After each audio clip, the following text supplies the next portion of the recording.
Diagramas de objetos en UML.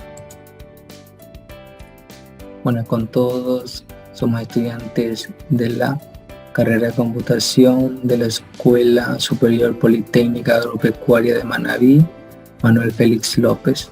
El siguiente equipo lo conforman Intiago Cedeño, Brian Alejandro, Rengifo Mendoza Juan Jesús, Rodríguez Zambrano Alex Rodolfo. Para empezar, ¿qué es UML? UML es el lenguaje de modelado visual en el cual se trata con cajas, flechas y diagramas. Esto permite representar las ideas de cómo queremos estructurar nuestro programa de una forma más visual. En este caso, un modelado nos va a permitir llevar una secuencia y poder en este caso representar de una manera más óptima de cómo vamos a querer nuestro programa, ¿verdad? Para de una forma visual llevarlo a cabo a nivel código, para que luego sea reflejado en el consumo final del software. ¿Qué entendemos por objeto? Un objeto es una unidad dentro de un programa informático que tiene un estado y un comportamiento. Es decir, tiene una serie de datos almacenados y tareas que realizan con esos datos en el tiempo de ejecución. Es decir, que mientras se está ejecutando el código, este va a tener datos almacenados y estos datos van a estar realizando tareas. En programación orientada a objetos o POO, una instancia de programa, por ejemplo, un programa ejecutándose en una computadora es tratada como un conjunto dinámico de objetos interactuando entre sí. Definición de objeto. Un objeto es aquello que puede ser observado, estudiado y aprendido. Importantísimo, porque no simplemente es decir, esto es un objeto, por ejemplo, mi celular es un objeto, qué sé yo, mi moto es un objeto, mi carro es un objeto, mi computador es un objeto, mi proyector es un objeto. No, o sea, no simplemente es eso. Como podemos ver, un objeto en programación orientada a objetos representa una entidad de la vida real. Es decir, algunos de los objetos que pertenecen al negocio con que estamos tratando o al problema con el que nos estamos enfrentando y con los que podemos interactuar, a través del estudio de ellos se adquiere el conocimiento necesario. ¿Para qué? Para que mediante la abstracción y la generalización agruparlos según sus características en conjunto, ¿verdad? Entonces es muy importante, nos dice lo siguiente, que los objetos tienen características fundamentales que nos van a permitir conocerlos mediante la observación, identificación y el estudio. Posteriormente, el comportamiento tiene 3 características fundamentales, las cuales son su identidad, su comportamiento y su estado. 3 características que debemos tener en cuenta, que no se nos pueden olvidar, que siempre debemos recordarla como cuál, como nuestro teléfono que llevamos, recordarla como que, como todos los días nos levantamos, nos cepillamos. Es muy importante tener en cuenta estas tres características para no confundir los conceptos. Por ejemplo, la identidad. La identidad es la propiedad que permite a un objeto diferenciarse de otro, es decir, el nombre que va a permitir, en este caso, a su objeto diferenciarse de otro, porque no podemos decir que esta piedra que es de color negra es igual a la piedra que tengo de color blanca, no, porque hay una diferencia. Generalmente esta propiedad es tal que da el nombre del objeto, como el ejemplo que les explicaba o el ejemplo que nos indica aquí, que nos dice que, por ejemplo, tomemos el verde como un objeto concreto de una clase color. La propiedad que da identidad única a este objeto precisamente es su color, tal como lo indica, verde. Tanto así que para nosotros no tiene sentido usar otro nombre para el objeto que no sea el valor de la propiedad que lo identifica. ¿Qué lo está identificando? Su color, ¿verdad? En programación, la identidad de los objetos sirve para comparar si 2 objetos son iguales o no. ¿Por qué? Porque muchas veces pueden tener sus mismos atributos, pero no sus mismas acciones. Muy importante esa parte de ahí, muy importante. Otra de las características que tenemos es el comportamiento. Este está directamente relacionado con su funcionalidad y determina las operaciones que pueden realizar o las que pueden responder ante mensajes enviados por otros objetos. La funcionalidad de un objeto está determinada primariamente por su responsabilidad. Ojo, uno de los factores más importantes dentro de la programación orientada a objetos es la reusabilidad de código, por lo que se conoce como recursividad. Es muy importante esto, ¿por qué? Porque al momento de compilar o al momento de ejecución del software, nos va a optimizar muchísimo tiempo. Por eso es muy importante la reusabilidad de código.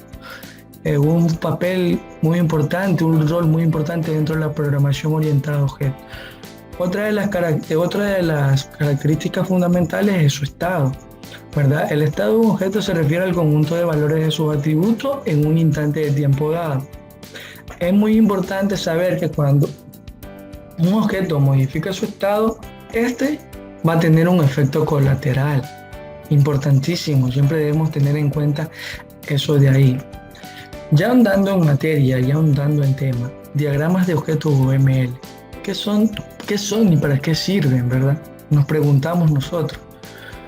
Pues los diagramas de objetos nos pueden ayudar a explicar las clases y sugerencias. Estos dos términos se nos hacen términos muy conocidos, ¿verdad? ¿Por qué?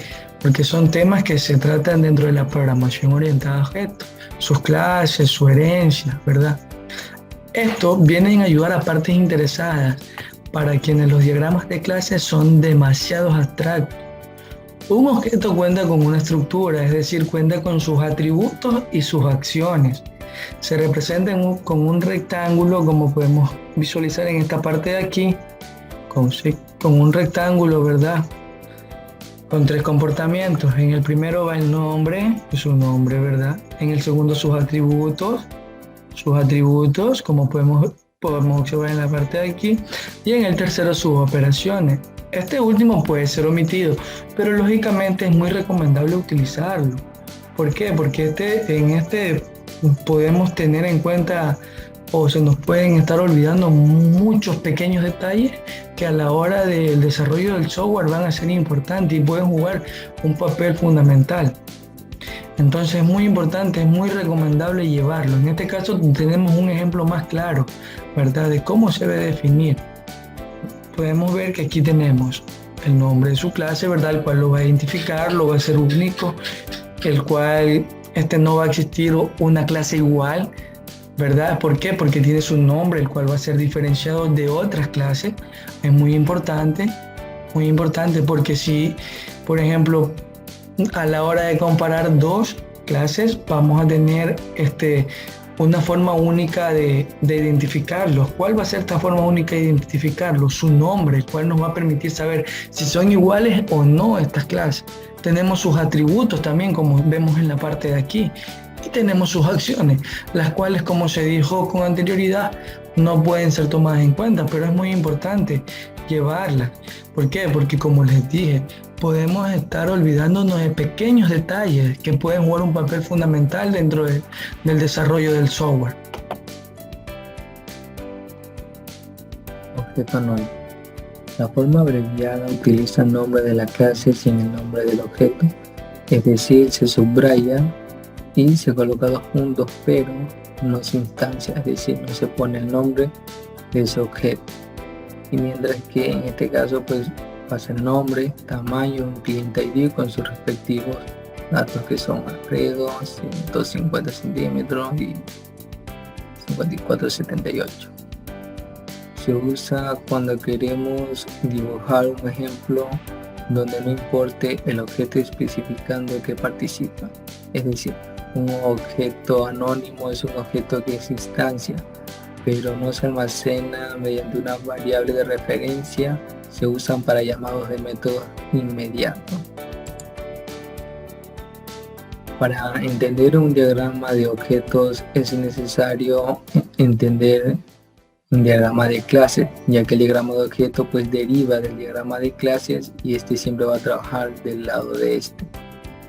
Dice, busca obtener los atributos que tiene un objeto sin establecer valores específicos, deteniendo el tipo de dato mediante el cual será representado dentro de una computadora. Busca capturar las acciones específicas de un objeto, sin que éste interactúe o dependa de otros para realizar esta acción. Un diagrama de clase nos ofrece información o trabaja siempre la parte estructural, mientras que un diagrama de objeto pues nos ofrece la parte más específica o lógica de la misma. Bien, el siguiente ejemplo lo hemos construido de la siguiente manera. Tenemos una figura la cual le hemos instanciado pues su nombre, a la cual le hemos llamado triángulo, con sus respectivos atributos, tipo de dato, en este caso base de tipo int, altura de tipo int, color de tipo string y un método de acción llamado área. Como dice aquí, esta clase ha sido o está simulando un objeto genérico, en este caso llamado triángulo, como bien lo ha dicho. Y posteriormente hemos instanciado esta clase triángulo llamado triángulo 1 y su objeto se va a llamar triángulo, pasando los mismos atributos, pero especificando en este caso que la base va a ser igual a 5, la altura va a ser igual a 7, el color va a ser igual a verde y el área, en este caso el método, se va a mantener, ya que en un diagrama de clase se manejan tres componentes que son el título o el nombre, los atributos y métodos, mientras que en un diagrama de objetos pues en este caso solamente hay dos componentes, que son la instancia o objetos, se los llama así, en este caso los atributos. Estos van a ser ya, como bien dije, más específicos, y en este caso pues va a pasar el método, se mantiene. Bien, ahora vamos a ver otro ejemplo de este, pero orientado hacia la programación. Como vemos, tenemos una clase de tipo persona, la cual pasa con sus tipos de atributos, que son nombre de tipo string, apellido de tipo string, edad de tipo int y sus posteriores métodos, que son persona, hablar, caminar, correr. Ahora, de esta clase persona hemos instanciado un objeto. Este objeto se llama Juan, y el cual le hemos pasado pues sus atributos. En este caso el nombre pues va a ser Juan, ya que así se ha llamado, se ha instanciado. Apellido Pérez, edad igual a 15, y como vemos pues se mantienen los mismos métodos que en la clase persona, ya que solamente maneja por lo general dos componentes.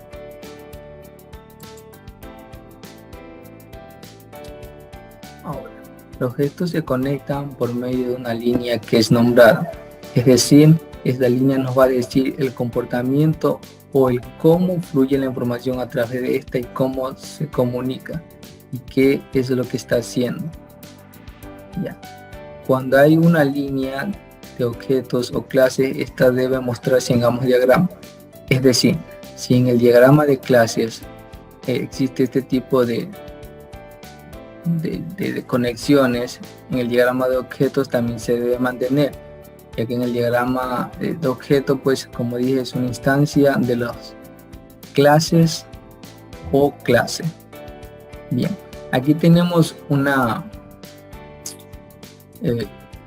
instancia llamada Susana, otra instancia llamada Aldo y otra instancia llamada Ana, procedentes de la clase alumno. Es decir, tenemos tres objetos aquí, mientras que en la parte derecha tenemos una instancia llamada UML de tipo curso y otra programación de tipo curso. Es decir, tenemos dos objetos de la clase curso. Bien, Ahora, decimos, Susana, la instancia, estudia UML, es decir, es estudiante, la información está fluyendo de forma precisa. Aldo es estudiante de la clase UML y de la instancia también programación, mientras que Ana es estudiante en UML, pero es jefe de grupo en programación. Es decir, aquí vemos cómo la información fluye a través de los diferentes clases con sus respectivos objetos. Bien. Ahora, pasando un poco más a detalle, como bien decía, para entender un diagrama de objetos es necesario entender los diagramas de clase, ya que recordemos que un diagrama de clases nos va a ofrecer información, pero un diagrama de objetos nos va a ofrecer aún más información específica y la parte lógica de esta misma.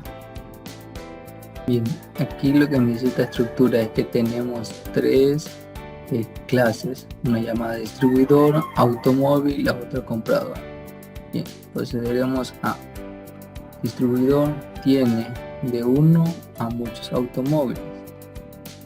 Ahora, si es importante mencionar que si no aplicamos lo que es la cardinalidad, estaríamos diciendo a todas estas clases o clases en especial que solamente habría un elemento por cada una de ellas. Ahora, continuamos con distribuidor vende a ninguno o muchos compradores, ya que el comprador sí puede tener 0 compradores, y comprador compra uno o muchos automóviles. En este caso, comprador debería pues tener como mínimo uno para ser comprador. Caso contrario a distribuidor, que puede tener de 0 a muchos compradores. Bien, este diagrama es procedente del anterior. ¿Por qué? Tenemos lo que es la clase comprador, la clase automóvil y la clase distribuidor. Lo que hemos hecho a partir del otro es entender un poco mejor el cómo este funciona, y a partir de cómo se pueden crear en instancias u objetos. Aquí en este diagrama veremos cómo funciona lo que es la cardinalidad, y en sí veremos lo que también es cómo la información pasa a través de ella y cómo se cumplen las reglas en sí. En la primera, lo que es la clase comprador, se han derivado 3 objetos, que son Susana, Luis y Nayeli, 3 instancias. Mientras que en la clase automóvil tenemos 4 objetos, son March, Mustang, 8 y R8. Mientras que en la clase distribuidor tenemos 2 objetos, son Ana y Aldo. Bien, Susana compra auto, en este caso es March, ¿no? El auto March, que interactúa con Ana, y también dice que Susana compra un Mustang que interactúa con Ana, es decir, aquí el comprador adquiere 2 o más vehículos. Ahora, decimos que Luis renta, en este caso el automóvil, la marca Bocho, que interactúa con el distribuidor Ana, mientras que Nayeli compra un R8, interactúa con el distribuidor Aldo. Entonces aquí vemos que se está cumpliendo lo que es la cardinalidad. Decimos con respecto a este diagrama, ya que este fue en el que nos basamos, decimos que el distribuidor puede tener de 1 a varios automóviles, de 0 muchos compradores, y el comprador compra de 1 a varios automóviles, que es lo que mencionaba en la diapositiva en esta. Ahora pasando, ahora vamos a presentarles cómo diseñar un diagrama de objetos a partir de un diagrama de clases. Bueno, se dice que para poder obtener un diagrama de objetos, primeramente debemos tener diseñado ya un diagrama de clases. Y bueno, ¿qué es un diagrama de clases? Un diagrama de clases, bueno, es un modelo estático donde se tiene la estructura de un sistema. Bueno, eso va a contener lo que es su nombre de la clase, va a tener sus atributos con su tipo y también sus métodos o acciones que va a realizar el sistema. Entonces aquí tenemos un modelo, un diagrama de clases donde tenemos todas las clases y la relación entre ellas. Tenemos sus atributos y también tenemos sus métodos. Entonces de aquí lo vamos a llevar a un diagrama de objetos. ¿Y qué es un diagrama de objetos? Bueno, como ya decíamos que un diagrama de clases, para hacer un diagrama de objetos tenemos que tener un diagrama de clases. Entonces un diagrama de objetos no es más que una instancia en tiempo real del diagrama de clases. Pero ustedes dirán, ¿a qué nos referimos con una instancia en tiempo real? Entonces, aquí les voy a hacer la explicación. Una instancia quiere decir que deriva del diagrama de clases, es decir, todas sus clases y sus atributos van a ser derivados al objeto. Entonces aquí tenemos ya un diagrama de objetos y lo tenemos modelado en diagrama UML. ¿Y qué significa el diagrama UML? Pues es un lenguaje de lenguaje modificado en donde se puede diseñar gráficamente un sistema.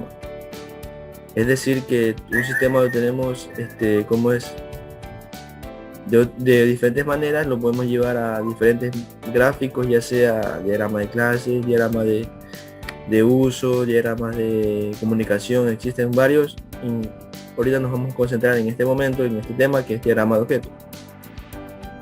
Y bueno, ¿qué componentes o qué elementos tiene el diagrama de objetos? Pues básicamente la regla dice que la clase o el objeto va en un rectángulo donde lleva el nombre del objeto y el nombre de la clase a la que está instanciando. Los campos también van aquí instanciados y ya llevan un valor en específico, de acuerdo a su tipo de dato o del cual fueron declarados. Y bueno, básicamente también llevan enlazado mediante unas líneas que van nombradas, es decir, aquí lleva, por decir, esta línea lleva un nombre y ya, eso sería la explicación. Ahora vamos a cómo diseñarlo. Vamos acá al diagrama y tenemos el diagrama de clases, donde tenemos todo lo que es el diagrama de clases, donde están las clases y los atributos. Aquí partimos de la clase paciente. Paciente tiene un ID, tiene nombres, tiene apellidos, tiene cédula, tiene teléfono. Todos los campos que son modificables tienen de tipo string. Entonces vamos acá al diagrama de objetos y vemos que tenemos ya el nombre del objeto, el nombre de la clase y sus atributos, nombres, apellidos, cédula y teléfono. Y cada uno tiene su valor, es decir, el objeto del paciente 1 tiene su nombre Juan, apellido Pérez, sus cédulas como la vemos aquí y su número de teléfono también. Entonces aquí ya tenemos nuestro objeto instanciado de la clase paciente. Como quiera, esta clase paciente sí tiene un objeto asignado, porque también, como decía nuestro compañero, podemos tener una clase anónima en donde no tiene un objeto. Luego nos vamos y dice que esta clase está relacionada con una cita servicio. Vamos acá y vamos que se relaciona con una cita servicio 1 de la clase cita servicio. También tenemos sus atributos. Ya tienen un valor específico, la fecha y la hora. Luego vamos a nuestro diagrama de clases y la cita o servicio se relaciona con un servicio donde tiene sus, sus atributos que son descripción y costo. Vamos acá y vemos que el servicio 1 de la clase servicio tiene un costo de $100 básicamente, obvio, y descripción, que es una limpieza bucal. Entonces el paciente tiene una cita para un servicio y el servicio está enlazado con la limpieza bucal, que es la descripción, es básicamente lo que el paciente va. Esta nos muestra la relación, y aquí vemos como cada una de las líneas que une a cada objeto está nombrada. Asimismo con el doctor, vemos acá que la cita servicio está enlazada con el doctor, y el doctor tiene nombres, apellidos y un ID. Entonces el doctor acá tiene nombres, apellidos, el ID. Y aquí tenemos también que la línea que los une también tiene un nombre, doctor. Y así sería, básicamente, si una clase está relacionada en el diagrama de clase, ese mismo objeto tiene que estar relacionado en el diagrama de objeto. Es decir, si tenemos que en el diagrama de clase no tenemos una relación entre tratamiento y una cita de servicio, en el diagrama de objetos no tiene por qué también haber esa relación, porque estamos partiendo de la instancia del diagrama de clases. Y así mismo con los siguientes clases que tenemos: la especialidad, la cita de tratamiento y cuota de tratamiento, todas tienen su relación de acuerdo al diagrama de clases. Como vemos, la especialidad se relaciona con el doctor. Aquí tenemos un segundo objeto de la clase cita servicio, que también está enlazada con el paciente, es decir que el paciente también fue por otra cita. La cita servicio se relaciona con el servicio, donde también aquí el servicio sería una cirugía, y esta cita va a estar administrada por el doctor. Y el doctor básicamente también, como ya habíamos hablado, tiene su especialidad, está relacionada, como podemos ver. Ya vamos con la siguiente parte. Acá tenemos otra relación que sería asignación de tratamiento, que también está directamente relacionada con la clase paciente. Entonces vamos al diagrama de objetos y podemos ver que el paciente está relacionado con la asignación del tratamiento. Aquí también tenemos con sus campos, que son número de meses, fecha de inicio, fecha de fin del tratamiento. Y esta asignación de tratamiento, como podemos ver en el diagrama de clase, está relacionado con una cuota de tratamiento y una cita de tratamiento. La cuota de tratamiento tiene un número y tiene una fecha. Y acá nos vamos al diagrama de objetos y también tiene número y fecha. La cita de tratamiento también tenemos aquí sus atributos, que son fecha, hora y evolución. Asimismo podemos ver que acá también tiene esos mismos campos. Y la cita de tratamiento está enlazada directamente con el doctor, porque el doctor es que va a atender también esa cita de tratamiento. Entonces acá también tenemos esta relación que no se puede perder, porque también la tenemos en el diagrama de clase. Tenemos esa relación en donde el doctor está enlazado con la cita del tratamiento. Y también acá arriba tenemos una clase, un objeto de tratamiento, que también está derivado de la clase tratamiento, donde tiene su descripción. La descripción es qué tratamiento se va a hacer él y el costo. Entonces aquí se va a hacer un tratamiento por diabetes. Y como podemos ver, aquí hemos partido de un diagrama de clases a obtener un diagrama de objetos. Y como les decía anteriormente, el diagrama de objetos es una instancia de una clase en tiempo real. Es decir, que con este paciente, en este tiempo, va a tener otros atributos. Pero si ya cambia a otro objeto que no sea el paciente 1, estos atributos van a cambiar, porque ya no va a estar en tiempo real, sino que va a estar en otro objeto. Y así podemos diseñar un objeto